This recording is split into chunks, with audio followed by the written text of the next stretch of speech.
crianças são a projeção do futuro de uma sociedade. A infância é pauta constante nas mais diversas situações, seja no âmbito social, econômico, cultural, político, educacional, jurídico, enfim. A cada momento histórico, novas questões são discutidas e leis são criadas para que a infância seja devidamente preservada. Contamos atualmente com o Estatuto da Criança e do Adolescente, que regulamenta os direitos e deveres em relação à criança. Infância incluída ou excluída? Esse é o tema do Opinião Livre de hoje, que está começando com a doutora Aline Abrantes. Tudo bem, Aline? Tudo bem, e você, Silvia? Tudo bom. Que bom tê-la novamente aqui. É um assunto que fala de criança, né? Esse tema tão importante, a ideia de infância ser descoberta ou ser inventada. Como a gente classifica isso? A infância não foi nem descoberta nem inventada, mas é um termo, uma ideia que foi, né, que vem sendo, ou dá para se dizer que foi sendo construída, né, ao longo dos tempos, né, nas diversas sociedades. Então, até o período mais ou menos do século XVII, não havia essa ideia de infância, né, de uma fase da vida, né, que tem que ser respeitada, diferente do adulto, que se caracteriza por uma certa fragilidade, né, que exige cuidados, né, que requer uma atenção. Então, até mais ou menos o século XVII, XVIII, por aí, não havia essa ideia, né? A criança era considerada como um mini adulto. Então, até como se via assim como uma passagem muito rápida e que não tinha uma grande preocupação, né? Foi com todo um movimento humanista que veio, né? Que começou a ser construída essa ideia. Isso a gente pode buscar nos trabalhos do Philippe Ariès, né, um historiador francês, que fez todo um trabalho retomando, né, podendo fazer um mergulho aí a partir até de fotografias, né, porque você pega as fotos antigas do século XVI, né, você são vê mini adultos, isso, né, as vestimentas, exatamente, tudo muito caracterizado como um adulto. Então não tinha essa ideia de uma fase que se diferenciava da fase adulta. Uhum. Era considerado como um adulto que tinha algumas, até assim, algumas, como vou dizer, falhas, algumas deficiências, enfim, porque não tinha o mesmo desempenho que um adulto, mas não se fazia essa diferenciação, né? E em relação à questão subjetiva também, né? Não tinha um cuidado em relação à criança. Não se tinha esse cuidado e não se tinha a ideia de que a criança, né, em termos, se a gente pensar em relação à subjetividade, é um momento de constituição, né, que é bem diferente de um adulto, né? Então, é toda uma construção que foi, né, acontecendo ao longo dos tempos, né? Em que momento que a criança começou realmente a ser?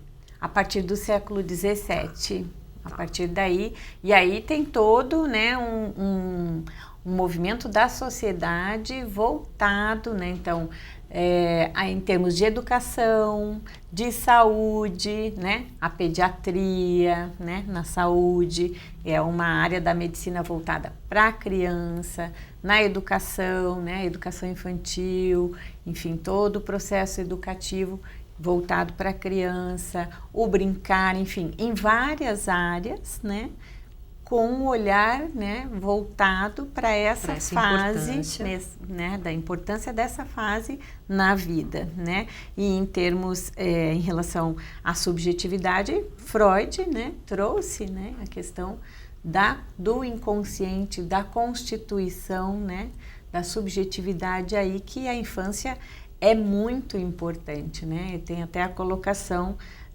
do próprio Freud, Vossa Majestade e o bebê, né? Da importância que passou a ter a criança na sociedade e também aos pais, né, que projetam na criança a realização dos seus desejos, né? Há todo o investimento dos pais nas crianças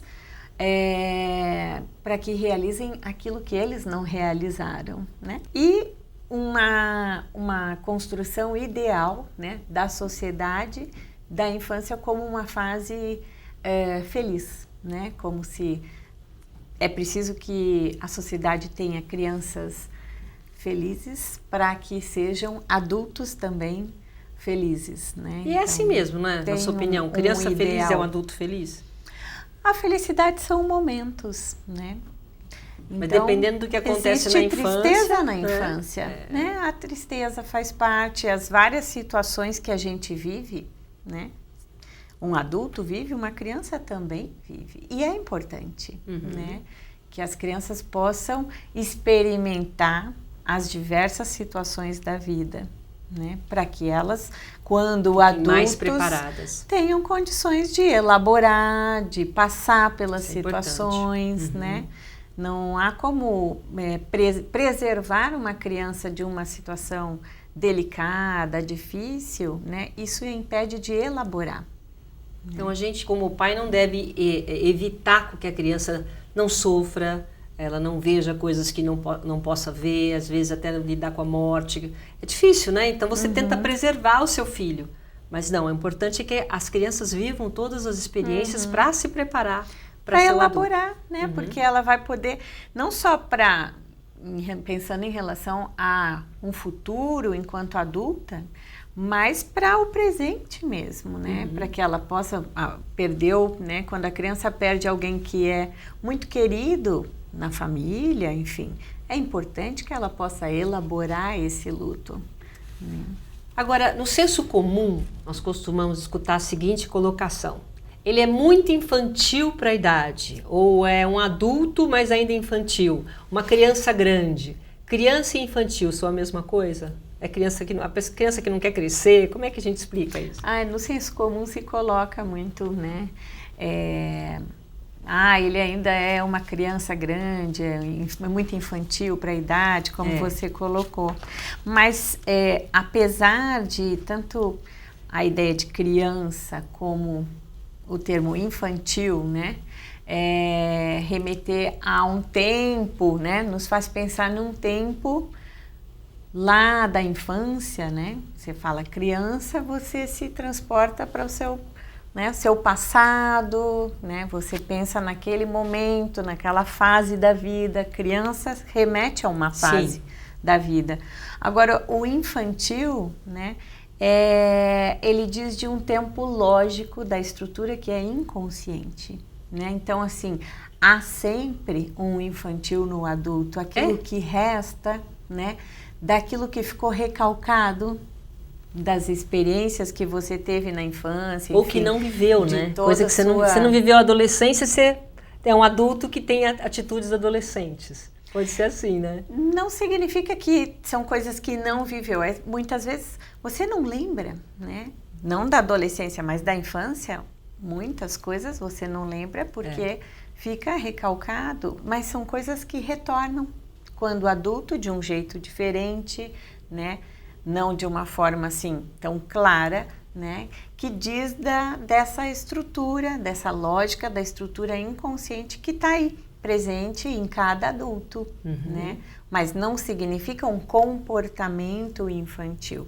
Quer dizer, tudo bem falar assim, é uma criança grande, não tem problema. Ele tem um temperamento muito infantil, então tudo bem, você não está agredindo ninguém chamando de criança. Ele tem um pouco do infantil dentro dele, que isso é uma coisa saudável até.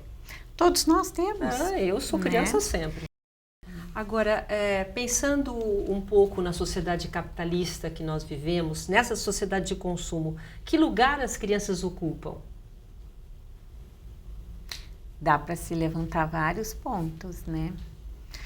Podemos pensar que as crianças ocupam um lugar de objeto de consumo, né? Dá para se pensar. Porque numa família, se você fizer assim, né, um levantamento financeiro, né?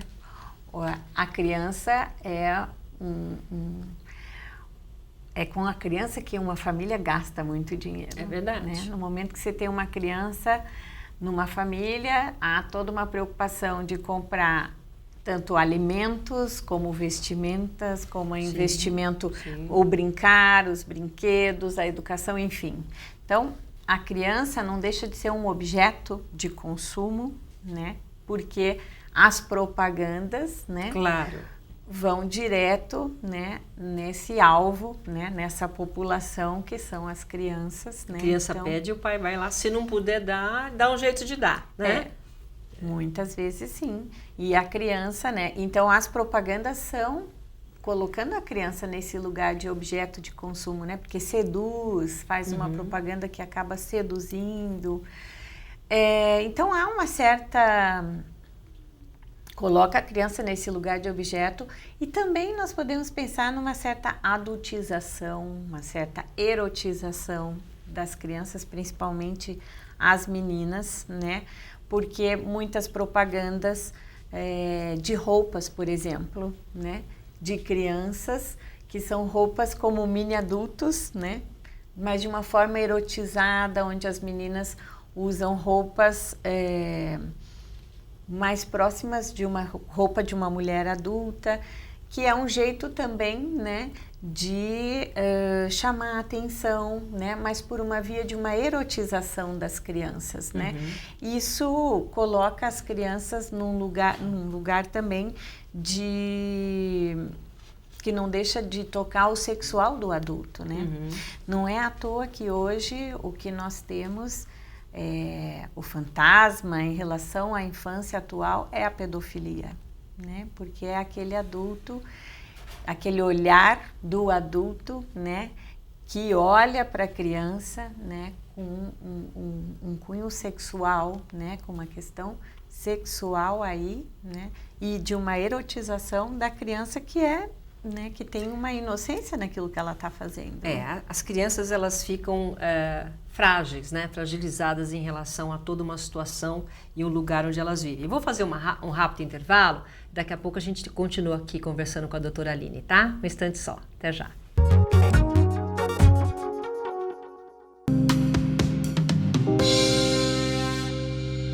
Alimentos mal higienizados podem estar contaminados por uma bactéria forte chamada salmonela. A salmonela provoca infecção intestinal que precisa ser tratada. Ela também pode entrar pela corrente sanguínea, atingindo outros órgãos e até levando à morte. Sua transmissão acontece por meio de alimentos ou água contaminados por fezes de animais. Galinhas, porcos, répteis, anfíbios, vacas e até cães e gatos podem oferecer riscos. Alimentos que sejam derivados destes animais ou possam ter tido contato com as fezes deles, mesmo que pelas partículas do ar, são considerados vias de transmissão. Os sintomas costumam surgir entre 8 e 48 horas depois de ingerir o alimento contaminado e parecem muito com sintomas de doenças gastrointestinais. São eles: diarreia forte, vômitos, febre acima de 38 graus, sangue nas fezes, dor abdominal, mal-estar geral, cansaço, perda de apetite e calafrios. A infecção causada pela salmonela é mais grave em crianças, idosos e gestantes. Após os primeiros sinais da doença, procure uma unidade de saúde imediatamente. Para evitar a contaminação, siga estas dicas simples. Lave sempre as mãos antes, durante e depois de manipular ou consumir alimentos. Lave bem os alimentos antes de consumir, especialmente as frutas e verduras. A carne deve ser bem passada e os ovos devem ser bem cozidos. Hábitos simples de higiene podem salvar a vida da sua família. Em caso de dúvidas, acesse o Portal da Saúde.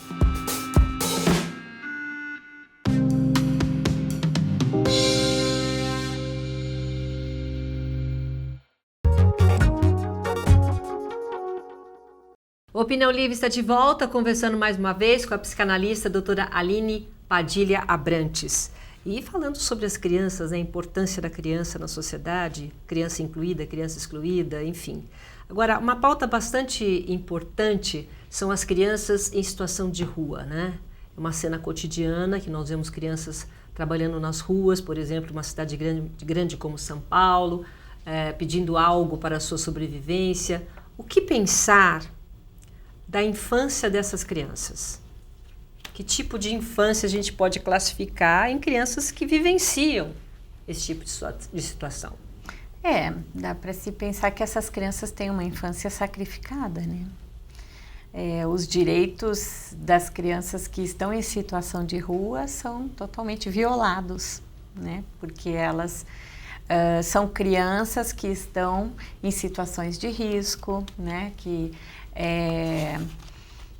estão trabalhando, né? Como você colocou, para a própria sobrevivência, né? Para ajudar na sobrevivência daquela família, elas estão na rua trabalhando, o que por lei, né, é um direito da criança que não trabalha. Isso a gente poderia falar de criança excluída? Uma criança Infância, excluída. A infância excluída. Infância, né? Roubada. Porque essas crianças estão nas ruas e acaba tendo uma leitura da sociedade como se elas fossem vistas como adultos mesmo, né? Porque não choca, não constrange uma pessoa, né? Andar na rua já se naturalizou, você vê crianças, né, pobres na rua trabalhando. Não parece, né, que causam constrangimento à sociedade. Uma indignação, né? Não. Ali, né? Essas crianças estão aí, né? Há uma questão de que a rua, né, ela é considerada um lugar de marginalização, né, é considerada um lugar onde muitas coisas de risco acontecem e essas crianças estão aí nas ruas e isso não causa nenhum constrangimento, né? Então, de certa forma, coloca a criança num lugar de adulto também, né? Ela amadurece mais rápido, né? Sim, dependendo de cada vivência, uma criança amadurece mais rápido ou não, mas isso exige, né, uma outra elaboração que é diferente de uma criança que não vive na rua, né? Agora, esse território, né, a rua, ela carrega um significado, né, para a sociedade, né? Tem algo aí de colocar a criança nesse lugar de adulto mesmo. Vamos supor, crianças de rua, né? Parece que já é uma nomeação. Já, né? Nomeou, já rotulou. É como dizer, a criança da Joana, né? Criança de rua, isso já dá uma nomeação que junto vem todo, né? E a criança vai carregando aquilo, aí, né? Que é a mesma questão que quando se coloca, mas ele era um pivete, né? Já fica estigmatizado. Como se o pivete, né? Esse nome, né? Pivete, aí estivesse embutida a ideia de que ele sabe o que está fazendo, né? Quando uma criança que não é de rua, da mesma idade, aí a sociedade coloca, né, como questão, será que ele sabia o que estava fazendo? É tão inocente, como ele vai saber o que está fazendo? Então, assim, o território, né, marca uma diferença que acaba retirando, né, violando, sacrificando a infância dessas crianças que estão na rua. Sim. Agora, não há como não fazer relação, né, infância, criança e o brincar. E quando há falta do brincar na vida das crianças, como isso afeta a vida delas? Isso afeta na subjetividade, né? Muito, porque Aline. O brincar, ele é muito importante, né? Porque a criança brincando, ela elabora aquilo que ela vivencia, né? Ela pode ocupar um outro lugar, né? Muitas vezes... A imaginação, né? Sim, ela imagina, ela cria, ela pode ser aquilo que ela não é na realidade, né? O Winnicott, que foi um psicanalista que trabalhou muito com essa questão da criança, do brincar, né? Ele traz que o brincar, ele fica num entremeio entre a realidade, né, e a fantasia. Então, a criança trabalha com a realidade fantasiando.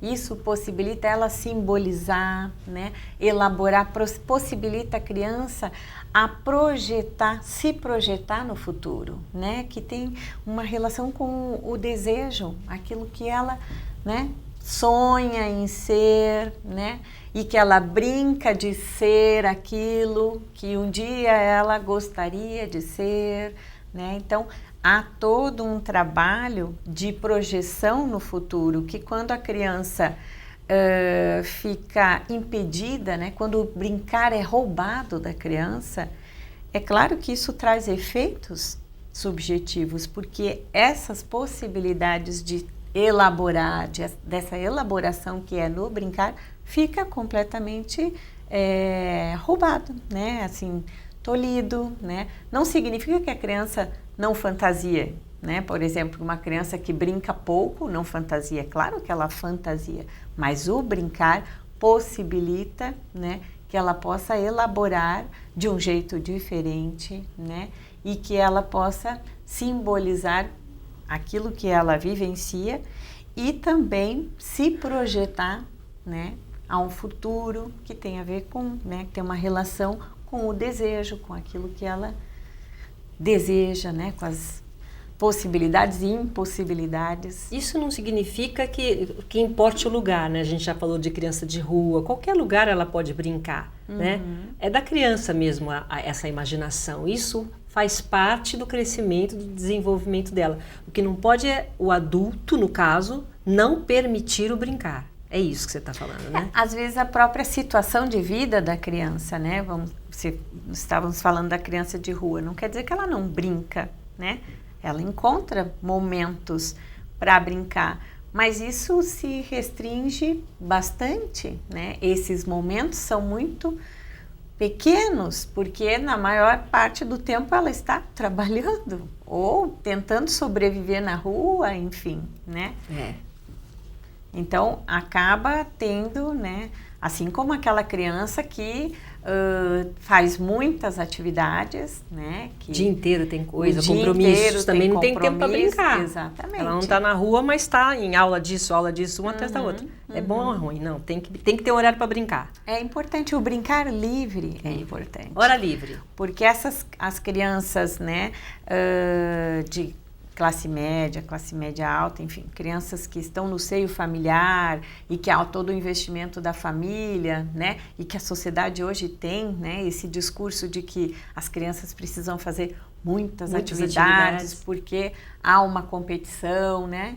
Então, até o brincar da criança é direcionado. É verdade. Né? E isso,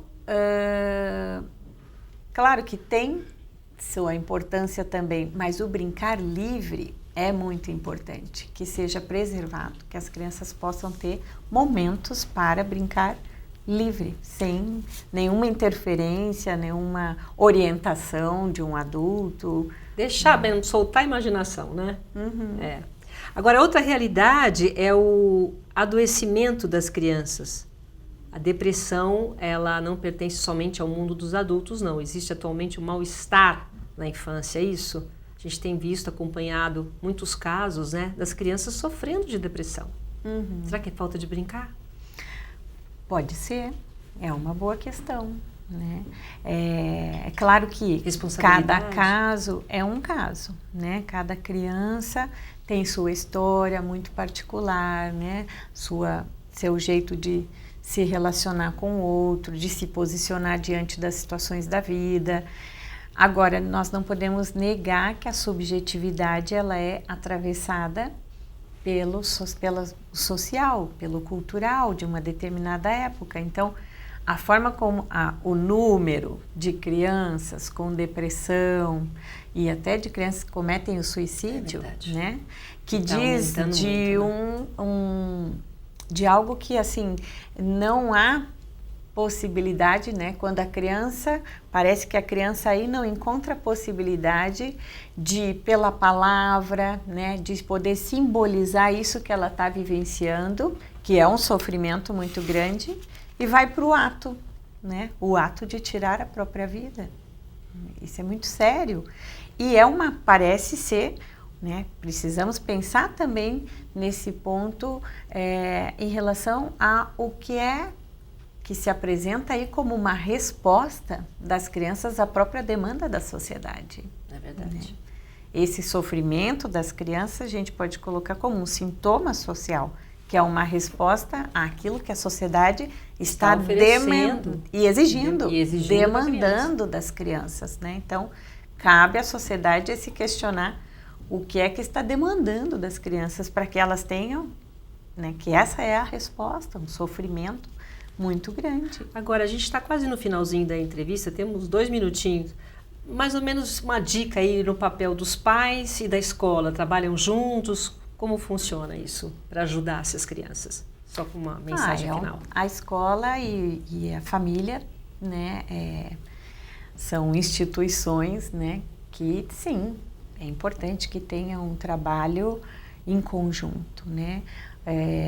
A família é no seio familiar, independente da estrutura, de como é que essa família está estruturada, né, da configuração familiar, é no discurso de uma família, né, que a subjetividade se organiza, né, que uma criança, né, vai na convivência, na relação com o outro, vai, né, se constituindo, né, o sujeito vai se constituindo aí, que há toda uma subjetividade que vai se organizando no laço com o outro. E aí entra a escola, né? Quando eu coloco o laço com o outro, a escola entra e tem um papel muito importante para a saúde mental, né? Para a socialização, a saúde mental das crianças, porque o encontro com o outro, né, é essencial, né, para essa convivência. Exatamente, né? A convivência com o outro, a diferença do outro, né? A escola tem um lugar de alteridade, né?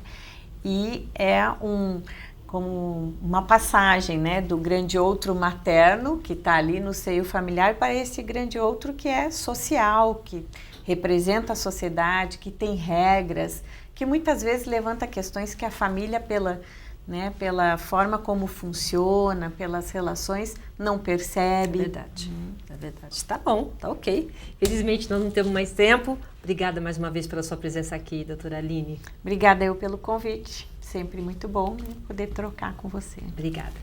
O nosso Opinião Livre de hoje fica por aqui. Obrigada também pela sua companhia e até a próxima. Tchau!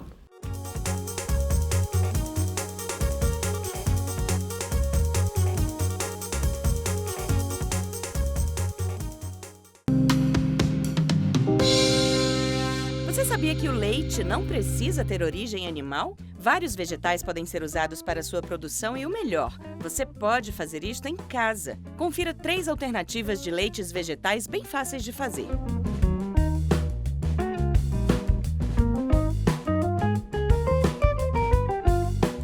Leite de banana.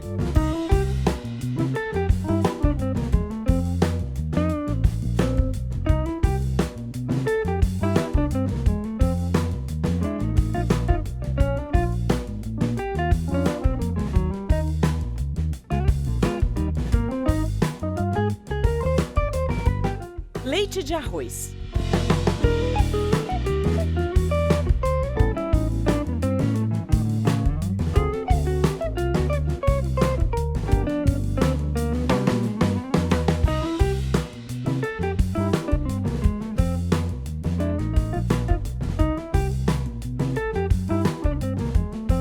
Leite de inhame.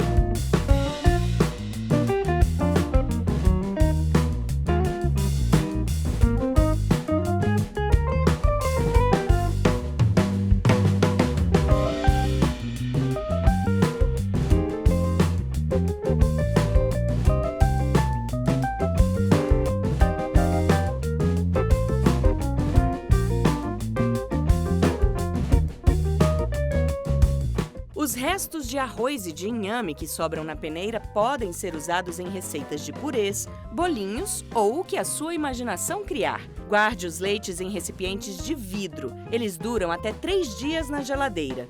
Ou coloque em formas de gelo e congele. Assim, eles duram 30 dias no congelador.